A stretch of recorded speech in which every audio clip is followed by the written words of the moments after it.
नमस्कार, आप देख रहे हैं आखिर हमारे फैसला आपका। मैं हूं आपके साथ मनोज मनु। आज बात होगी महाराष्ट्र के चुनावी रण की। भीषण होती जुबानी जंग की, योगी और उद्धव की, खड़गे और मोदी की, ओवैसी और फडणवीस की, कन्हैया के अमर्यादित बोल की, चुनावी एजेंडे की, सियासी नारों की, तुष्टीकरण की, ध्रुवीकरण की। जी हां, बात महाराष्ट्र की सियासत में यह सब कुछ हो रहा है। जैसे जैसे चुनाव की तारीखें नजदीक आ रही हैं, सियासी हमले सियासी मंच से निकलकर व्यक्तिगत होते जा रहे हैं, पर्सनल होते जा रहे हैं। कभी हिंदुत्व और एकता की बात करने वाले उद्धव ठाकरे ने योगी को आईना दिखा दिया। बटेंगे तो कटेंगे का असली मतलब समझा रहे हैं। तो उधर ओवैसी और फडणवीस के बीच जिस तरीके से शब्दों का प्रयोग किया गया, वो सियासत का गिरता स्तर दिखाता है। नफरत, धमकी, डराने वाले बयान तो छोड़ दीजिए। कांग्रेस नेता कन्हैया कुमार ने एक कदम आगे निकलकर क्या कहा, वो आपको बताएं। ओवैसी क्यों भड़का रहे हैं, महाराष्ट्र की सियासत में क्यों शब्दों के अंगारे बरस रहे हैं, इसी पर हम सवाल लेकर, सर्वे लेकर जनता के बीच पहुंचे। लोगों ने उस पर अपनी राय दी है, वो सब आपको दिखाएंगे। लेकिन उसके पहले ये रिपोर्ट देख लीजिए।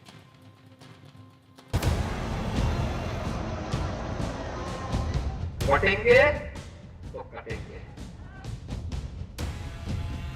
बटेंगे तो कटेंगे। अरे हम बटेंगे भी नहीं, कटेंगे भी नहीं। सुनो अभी टाइम कितना है? हाँ, 15 मिनट अभी। Very sorry.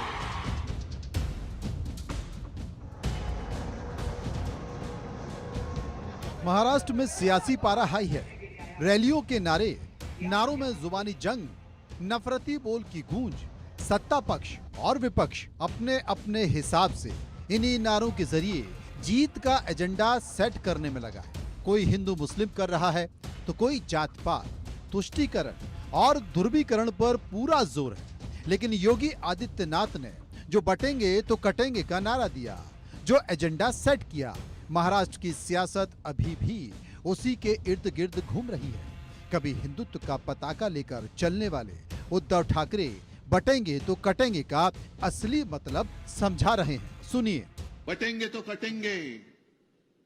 अरे हम बटेंगे भी नहीं, कटेंगे भी नहीं। लेकिन ध्यान रखो, हम आपको लूटने भी नहीं देंगे। भाजपा की नीति है कि हम महाराष्ट्र को लूटेंगे और दोस्तों को बांटेंगे।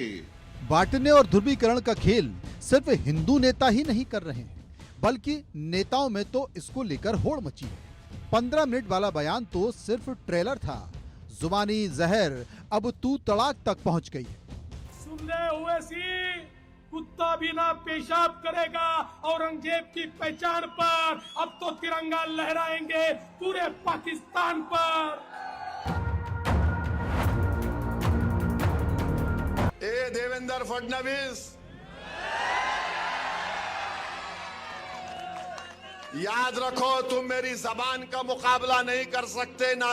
अगर तुम मोदी अमित शाह भी बैठ गए तो मेरी जबान का मुकाबला नहीं कर सकते। मेरे हैदराबादी भाई, उधर ही रहना, इधर को मत आना। इधर को तुम्हारा कोई कामा नहीं है। हम ठोकेंगे ठोकेंगे ठोकेंगे।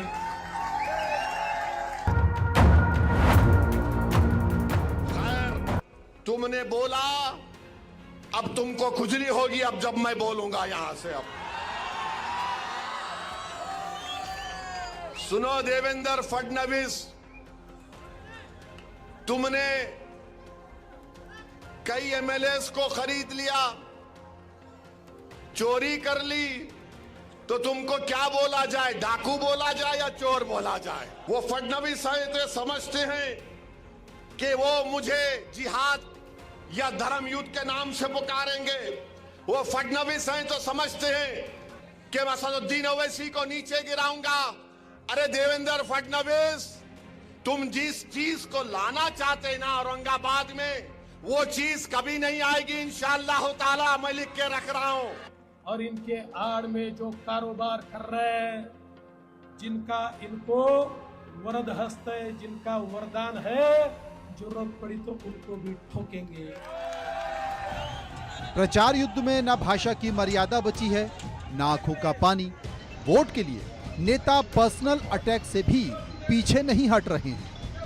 जो भी नेता आपके सामने धर्म बचाने का भाषण देता है, उससे बस एक बात पूछना है, एक्सक्यूज मी सर, आप धर्म बचाना चाहते हैं, 1 मिनट आपका चाहिए, बस ये बता दीजिए कि धर्म बचाने की इस लड़ाई में आपका बेटा बेटी भी हमारे साथ चलेगा ना? समझे बात को?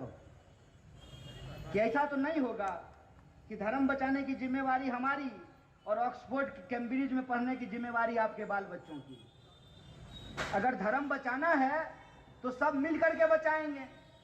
ऐसा तो नहीं होगा ना कि हम लोग धर्म बचाएंगे और जो है डिप्टी सीएम साहब की पत्नी जो है वो इंस्टाग्राम पे रील बनाएंगी। देखिए, मुझे इसका आश्चर्य नहीं लगता, क्योंकि पिछले 5 सालों से मैंने और मेरी पत्नी ने झेला है। जब कुछ नहीं मिला तो उन्होंने मुझ पर पर्सनल अटैक चालू किए। मेरे पत्नी के खिलाफ इनकी ट्रोल आर्मी जिस प्रकार के आरोप करती है, कोई सभ्य व्यक्ति देखे तो शर्मिंदगी महसूस करे। लेकिन मैंने मेरी पत्नी को भी बोला, हम राजनीति में हैं, हमारे लिए पेशेंस इज अ वर्च्यू, संयम रखना होगा। आप संयम के साथ रहिए, झूठ की उम्र नहीं होती है और सत्य परेशान हो सकता है, पराजित नहीं हो सकता। इसीलिए मैं कहता हूं, महिलाओं के बारे में बात करते हैं तो जिस प्रकार का व्यवहार इन्होंने किया है, जिस प्रकार से मेरी पत्नी के मीम्स बनाना, उसके बारे में गंदी गंदी बातें लिखना, ये सारी चीजें शर्म आनी चाहिए। चुल्लू भर पानी में डूब मरना चाहिए। अरे लड़ना है तो सामने से लड़ो, ये कौन सा शिखंडी का युद्ध तुम लड़ते हो। लेकिन मैं इस मामले में बहुत संयमी हूं, मुझे लड़ाई समझती है, मैं इनको परास्त करता हूं। महाराष्ट्र में जनता का फैसले का वक्त नजदीक है, लिहाजा रैलियों का पारा हाई है। ध्रुवीकरण और चुनावी एजेंडा सेट करने की पूरी कोशिश है चुनाव आयोग। आप समझ गए होंगे कि आखिर महाराष्ट्र की राजनीति में चल क्या रहा है, जुबानी जंग कहां तक पहुंच चुकी है और उसका कोई स्तर नहीं है। बच्चों को भी नहीं छोड़ा जा रहा है, पत्नियों को भी नहीं छोड़ा जा रहा है, परिवार को नहीं छोड़ा जा रहा है और मर्यादा तार तार हो रही है और प्रचार चरम पर है। यही कुछ सवाल लेकर हम लोगों के पास गए, कुछ सवाल पूछे, लोगों ने उस पर अपनी राय दी है। पहला सवाल जो हमने लोगों से पूछा, वो पहला सवाल आपके साथ। पहला सवाल था कि महाराष्ट्र चुनाव में वोट के बदले कैश मामले में ईडी ने 23 ठिकानों पर छापे मारे, 100 करोड़ की लेन देन की जानकारी मिली है। आपकी राय क्या है? 72% लोगों ने कहा वोटर्स को प्रभावित करने के लिए पैसे का इस्तेमाल हो रहा है। 23% लोगों ने कहा वोट जिहाद का मामला है और 5% इस पर कुछ भी कहना नहीं चाहते थे। सर्वे का एक और सवाल, बटेंगे तो कटेंगे पर उद्धव ठाकरे ने पलटवार करके बीजेपी के लिए बोला कि लूटेंगे और बांटेंगे। आपकी राय? 29% लोगों ने कहा कि उद्धव ठाकरे ने सही कहा है, 60% लोगों ने कहा उद्धव का नारा नहीं चलेगा और 11% इस पर कुछ भी कहना नहीं चाहते थे, थोड़ा कंफ्यूज थे। बीजेपी के प्रवक्ता अजीत चौहान, कांग्रेस के प्रवक्ता डॉक्टर विवेक कोडे और शिवसेना उद्धव ठाकरे के नेता विक्रम यादव इस वक्त हमारे साथ मौजूद। सबसे पहले मैं भारतीय जनता पार्टी के प्रवक्ता डॉक्टर विवेक कोडे के पास, माफ कीजिए, भारतीय जनता पार्टी के प्रवक्ता अजीत चौहान के पास मैं चलूंगा, उनसे पूछूंगा।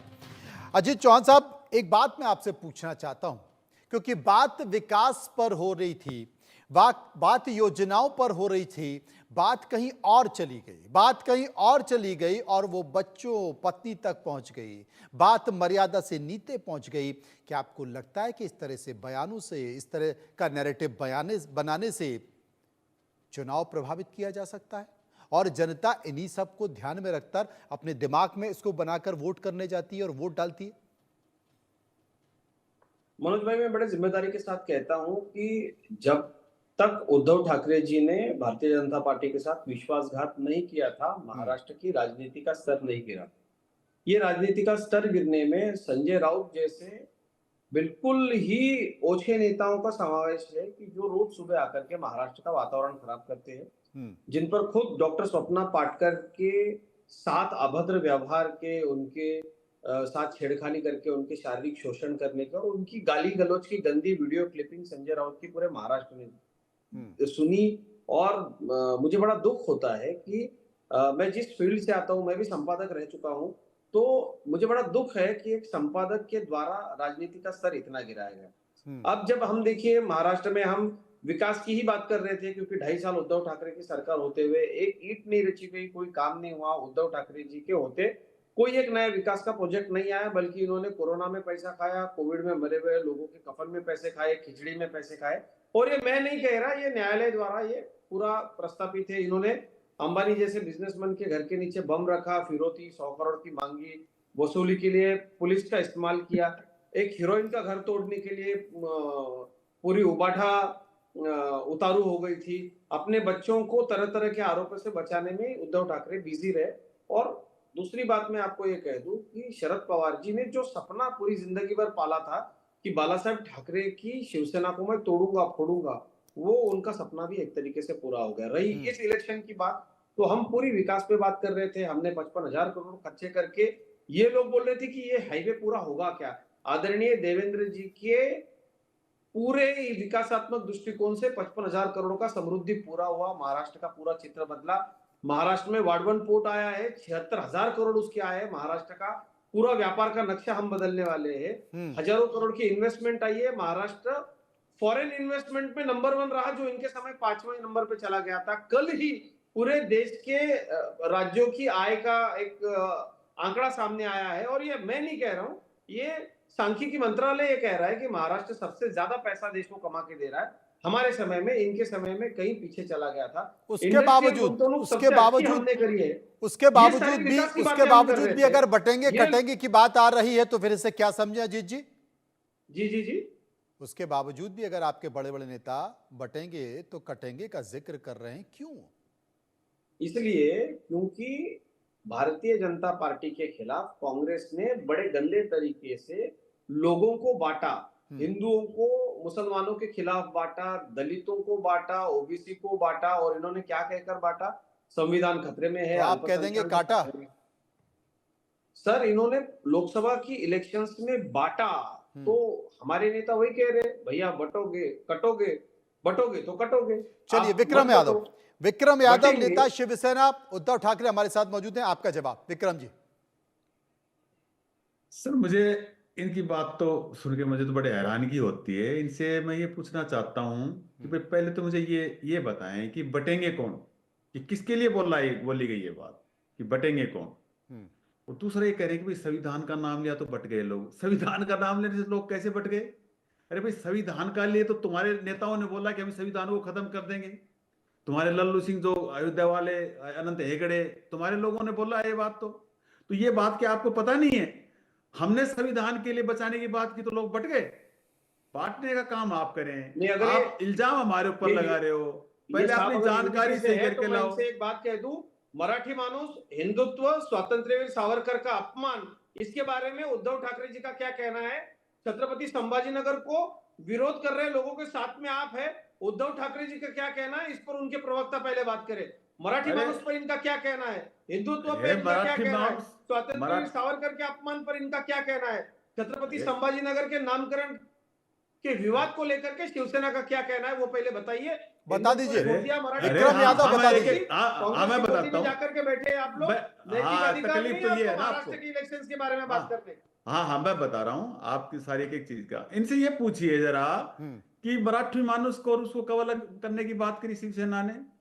सावरकर जी की बात है, सावरकर को अगर ये इतना मानते, इन्होंने भारत रत्न क्यों नहीं दिया? सावरकर को क्यों नहीं दिया? मुझे बताइए जरा। आप अगर इतना मानते हो, सरकार आपकी है, आप देते भारत रत्न, तब लगता है कि हाँ आप कितना सावरकर जी से प्यार करते हैं। आप खोखली जो बातें करके लोगों को जो गुमराह कर रहे हो ना, और ये जो हिंदुओं के ठेकेदार और इसकी बात कर रहे हो, छत्रपति शिवाजी का तुमने इतना अपमान किया है, मूर्ति लगाई, इतना भ्रष्टाचार हुआ, उसमें किस तरीके से चकनाचूर होकर गिर गई मूर्ति इतने दिन के अंदर भी। अरे वो तो सुधर करो। अरे वो तो सुधर करो। छत्रपति शिवाजी अरे सुनो, पहले मेरी बात सुनो, पहले मेरी बात सुनो। वो तो शुक्र करो, आशीष मोदी जी मिश्रा उस दिन जी, उद्घाटन गिरफ्तारी करने प्रवक्ता है गए। कांग्रेस के, छत्रपति शिवाजी महाराज से एलर्जी है क्या मोदी कांग्रेस जी को? उस दिन उद्घाटन क्यों आप- करने चलिए, दोनों गए। पार्टियों की राय हमें निकल कर आ गई। कांग्रेस के नहीं, डॉक्टर नहीं, विवेक बैठे हुए हैं और काफी समय से वो आपकी मुझे- बातों को लिख रहे हैं। एक बार उनके पास भी चलते हैं। डॉक्टर विवेक, आपकी राय। देखिए, यहाँ जो आपने फडणवीस जी का बयान सुनाया और जो भाजपा के प्रवक्ता ने जो कहा, तो उन्होंने ये कहा कि उद्धव जी ठाकरे ने जो विश्वासघात किया, तब से राजनीति का स्तर बिगड़ गया है।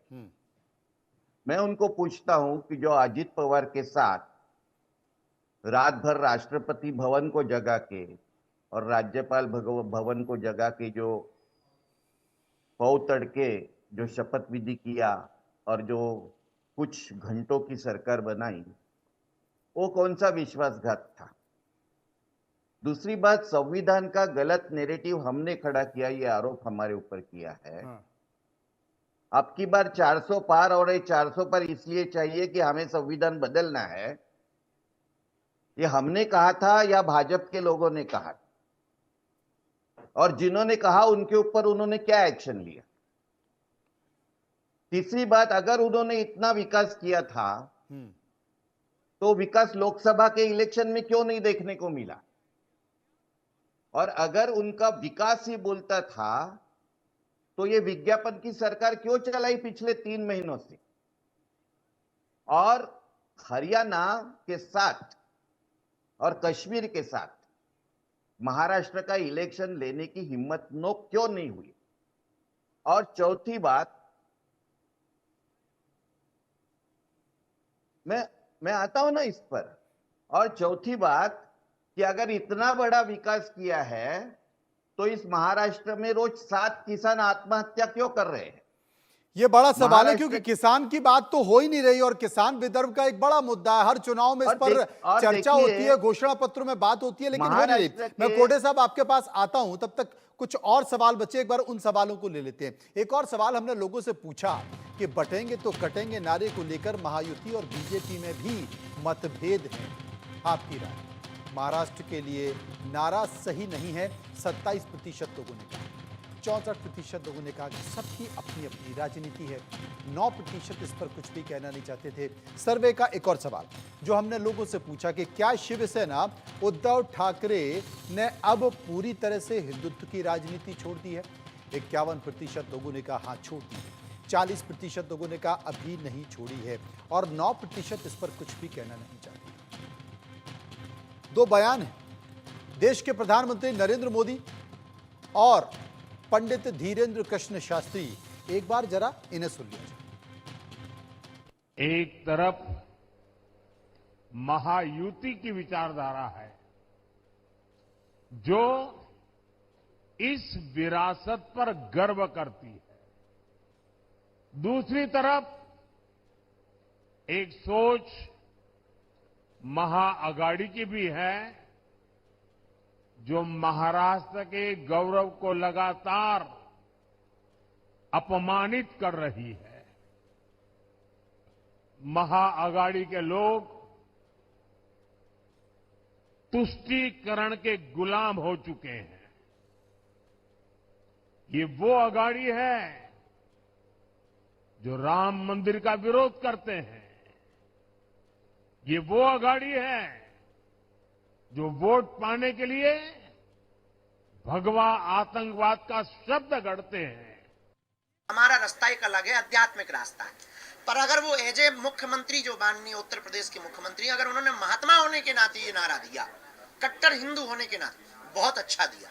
लोगों ने अपने अपनी दृष्टि से देखा, हमने इसको ऐसे देखा कि अगर हम भारतीय आपस में बटेंगे तो चीन वाले हम लोगों को काटेंगे, पाकिस्तान वाले हम लोगों को काटेंगे, हम लोगों को विदेशी ताकतें काटेंगे। और सही भी है, इसलिए भारत के प्रधानमंत्री ने कहा एक रहेंगे सेफ रहेंगे। पर एजे अगर कोई पॉलिटिकली बयान कहो तो इस पर हमारी कोई टिप्पणी नहीं, पर हिंदुस्तानी होने के नाते ये टिप्पणी है कि हम भारतीयों को बटना नहीं है, बटेंगे तो सच में।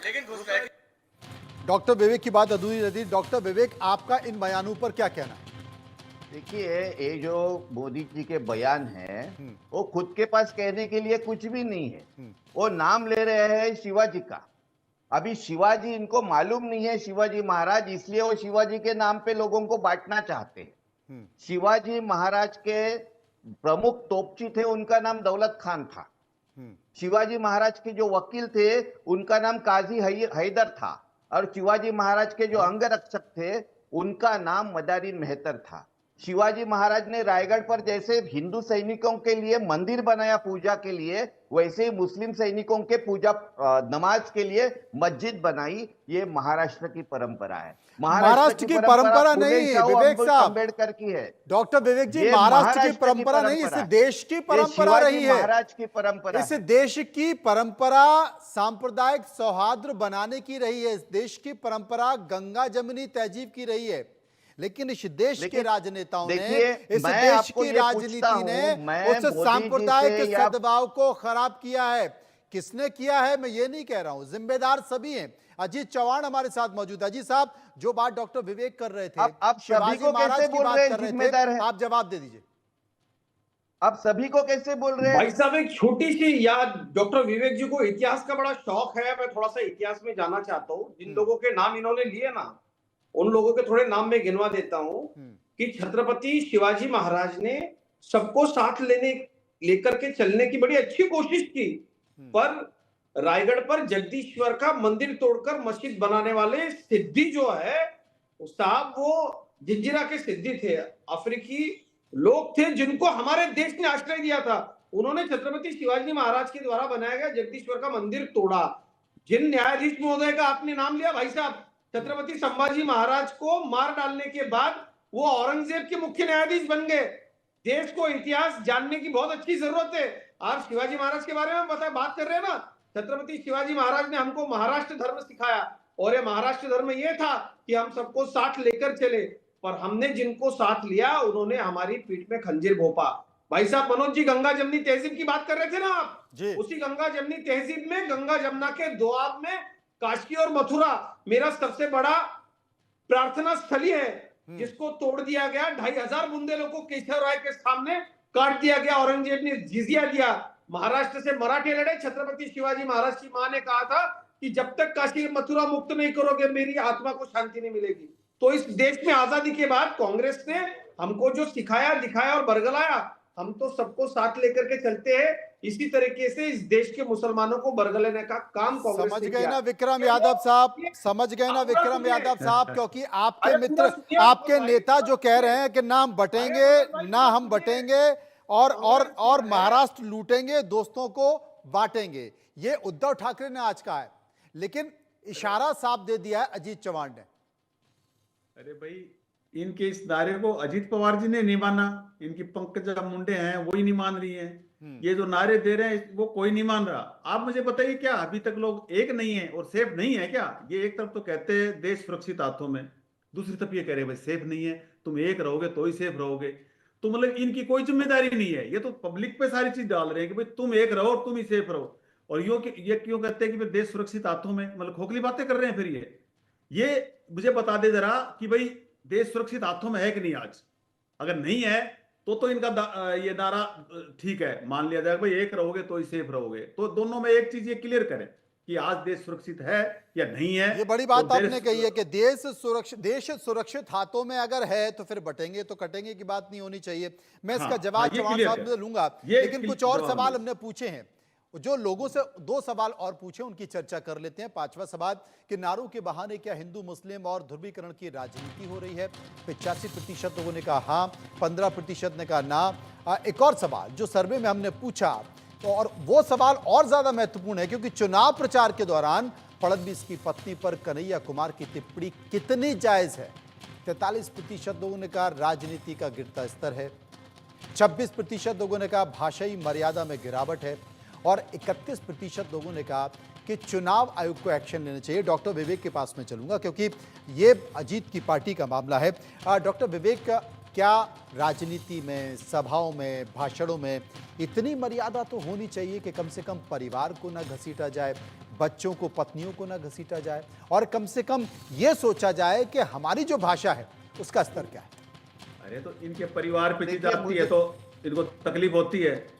ये लोगों को दंगों में धकेलते हैं। इनके बच्चे क्या करते हैं? इनके बच्चे कहाँ पढ़ते हैं? जरा पूछिए जरा इनसे। डॉक्टर इनके विवेक। परिवार को नहीं, ये योगी आदित्यनाथ को जब डर था तो संसद में कैसे रो रहे थे कि मुझे सिक्योरिटी दो।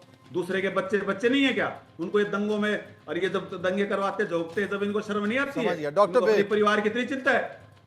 डॉक्टर इनको विवेक। इतने परिवार की, इनको अपने परिवार की इतनी चिंता है क्या? दूसरों का परिवार नहीं है? डॉक्टर विवेक, जवाब दे देना मुझे भाई। योगी आदित्यनाथ कैसे रो रहे थे संसद के अंदर, हु करके रो रहे थे? नहीं रो रहे थे? लेंगे जवाब ले रहे हैं। एक बार डॉक्टर विवेक की प्रतिक्रिया भी ले लें। डॉक्टर देखिए, विवेक, मुझे दो बातें कहनी है। एक तो पहले जो भाजपा के प्रवक्ता ने मुसलमानों के नाम गिनवाए, मैं उनको पूछना चाहता हूं, अफजल खान के साथ जो उनको वकील आए थे और जिन्होंने शिवाजी महाराज के ऊपर तलवार निकाली, उनका नाम कृष्णाजी भास्कर कुलकर्णी था। वो कौन से धर्म के थे? अरे जो तो आपके जैसे औरंगजेब की बहुत ओर सारे से, लोग हैं भाई, मैं कहाँ जो इनकार कर रहा हूँ? औरंगजेब की ओर से मिर्जा राजे अरे भाई साहब, आपके जैसे बहुत सारे जयसिंह लोग आए हैं, थे, वो तो कौन मैं से, कहाँ इनकार वो कर रहा कौन हूँ? से धर्म के थे? और वो भाषा तो- के स्तर की वो बात तो रही। मूर्ख लोग हैं, हम जो फतवा मानते नहीं। आप तो इसीलिए तो चले गए ना उलेमाओं के तलवे जो चाटने के कृष्णा जी लिए। भास्कर और एक कृष्णा जी भास्कर के अरे भाई वंशजों साहब, बड़ा ने इतिहास का शोध शिवाजी रखते हैं महाराज आप। का मैं आपको- राज्याभिषेक मैं करने आपको को बता मना दूं, किया। वो देखिए- कौन से धर्म के थे? अरे आप तो मैं कौन तो सी मान ही रहा हूँ, ये आप कौन आपके से जैसे मुंह बहुत से सारे शिवाजी लोग हैं। महाराज का ऐसे नाम बहुत सारे लेते हैं? कांग्रेसी आज के- शिवाजी महाराज वही को लोग आज के जन्म में राज्याभिषेक करने को कांग्रेसी बन के नकारने जन्मे भाई वाले साहब। लोग कौन से धर्म के थे? तो वो मैं कौन तो वही से कह रहा धर्म हूँ के ना, थे? उन्हीं लोगों का पुनर्जन्म और इस जमाने में कांग्रेसी गाना करके हुआ बुलाना है। पड़ा? बहुत पैसे छत्रपति देके शिवाजी महाराज पर वार करने वाले आपके पास कोई सारे लोग जवाब इस जन्म नहीं में है, इसलिए आप कांग्रेसी बीच करके में जन्मे आते हैं। हैं। आप मुझे ध्यान में पूरा रखिएगा करने ये दो बात। मेरा। और भाषा की मर्यादा और- की बात आप करते हैं। और एक 50 बात मुझे करोड़ बता की गर्लफ्रेंड दीजिए। किसने कहा था? मुझे एक बात बता दीजिए, कांग्रेस की विधवा उलेमाओं किसने के कहा तलवे था? क्यों चाट रहे हो आप एक लोग? गली में टपोरी अरे के भैया, साथ डॉक्टर सम्मान विवेक, करता अजीत है। चौहान जवाब दे रहे हैं। डॉक्टर विवेक, उनके बारे में डॉक्टर जरा विवेक, कहिए ना। अजीत उनका चौहान जिक्र आपके कीजिए। सवालों आपके का जो जवाब माननीय दे रहे हैं। एक पंतप्रधान बार हैं, उनका आप जवाब पंतप्रधान ले लेते टपोरी हैं। भाषा का प्रयोग करते हैं, उनका पड़ेगा। निषेध कीजिए ना। वापस की कोई सिस्टम डॉक्टर को आप विवेक। हाथ मत लगाना। सारे डॉक्टर लोग के विवेक। पैसे हम जैसे खा रहे हैं, हमको खाने अजीत- देना। अजीत- मैं वही कह रहा हूं। अजीत डॉक्टर विवेक ने, अजीत चौहान डॉक्टर विवेक ने जो सवाल उठाया उनके जवाब दे दीजिए। मुखबिर थे और ब्रिटिश से यही सीखा है आपने, बांटो और राज करो। और हम बंटने वाले भी नहीं है और कटने देने वाले भी नहीं है। अरे भाई साहब, क्योंकि बांटने वाले अजीत आप चौहान, हैं। आपके ऊपर बड़ा आरोप है, अंग्रेजों से आपने यही सीखा है। क्या इसका जवाब दे दीजिए। बांटने वाले आप हैं। मेरा भाई सीमा पे लड़ रहा है। अरे भाई, है ना? इनको लोगों की चिंता नहीं है। अरे ये तो आप सोच रहे हैं कि सीमा बटेंगे तो ये पे लड़ रहे हैं, हटेंगे। हमारे भाई इनको क्या क्या सत्ता की चिंता है? अरे यहाँ जवान का सवाल कहाँ से आया? अरे आप ही समाज को उद्धव बांटते ठाकरे जी हैं। की शिवसेना काम आपने करो। ही जाति बनाई। सावरकर जी के बारे में क्या बोल रहा है ये आदमी? कोई आपको जनेऊ सावरकर पहन के जी नहीं से आया था। छत्रपति शिवाजी कोई महाराज से और तरह भारत से सावरकर जोड़े जी हुए को, हैं। था। सावरकर जी क्या को आपने मानते हो तो क्या- किसके भारत हाथ रत्न में देते झाड़ू क्यों दिया? नहीं? किस आपने झाड़ू दिया। किस चीज का गुरूर है आपके तुम लोगों को मनुस्मृति ने कांग्रेस समाज वालों? को बांटा। अरे आपने जो यूपीटी के मनुस्मृति ने लोग बैठे हैं, जातियां शर्म बनाई। करो, डूब के मत आपके जाओ। मनुस्मृति ने और शूद्रों महाराष्ट्र पे में अत्याचार लोगों किया को और आप वोट बात करने के करते लायक नहीं हो। बटोगे तो कटेगे। कांग्रेसी आदमी बैठ करके या सावरकर का अपमान आपने कर रहा है। बांटा समाज शर्म को आनी चाहिए और उद्धव आप ठाकरे की पार्टी को। बटे हुए समाज के अरे ऊपर शर्म राज आनी चाहिए करना उद्धव चाहते ठाकरे की पार्टी हैं, को। वो चुल्लू हम भर नहीं पानी होने में डूब देंगे। मरो। उद्धव ठाकरे आपके पिताजी ने सावरकर के सम्मान के लिए पूरी जिंदगी भर लड़ाई बदतमीज की। आदमी को ये इन पूछो कांग्रेस सावरकर की का होती है, अपमान सोचना किसने पड़ रहा है किया? आपको। आप शर्म करो। विक्रम सिंह जी, अरे- मेरी रिक्वेस्ट है, अरे- जवाब अरे- दो, अरे जवाब दो। अरे आप जवाब दो ना। भारत रत्न क्यों नहीं दिया सावरकर जी को? क्यों नहीं दे रहे? अरे आप भारत रत्न से बड़ा सम्मान दे देंगे और कोई होगा क्या तो कब वो भी दोगे? दे देंगे। 15 साल बाद? भारत रत्न है हमारे। नहीं, करेंगे नहीं, कब करेंगे, दो? हमने किया अरे है। मतलब अमित कब सावरकर दो? हर किसी के पास अच्छा, अपनी अपनी सावरकर बात के कहने तो का दे हक दो, है। जो दे मूल देंगे। सवाल हमने नहीं, उठाया कि वो क्या बात थोड़ी है। राजनीति में कब दे भाषाई की दोगे? मर्यादा सही होनी समय चाहिए, दे देंगे उस पर कोई जवाब नहीं मिल पाया। हाँ, इस चुनाव में हिंदू मुस्लिम, इस चुनाव में बटेंगे तो कटेंगे, इस चुनाव में हम नहीं बटेंगे, इसी तरह की चर्चा चल रही है। और जो सतही मुद्दे हैं वो दिखाई नहीं दे रहे। लेकिन क्या जो जहरीले बयान इस चुनावी समर में घूम रहे हैं, क्या वो चुनाव पर असर करेंगे? इसके लिए इंतजार करना पड़ेगा 23 तारीख का। बहुत बहुत शुक्रिया करूंगा सभी लोगों का जो मेरे साथ इस पर चर्चा में जुड़े रहे और उन्होंने अपनी अपनी बात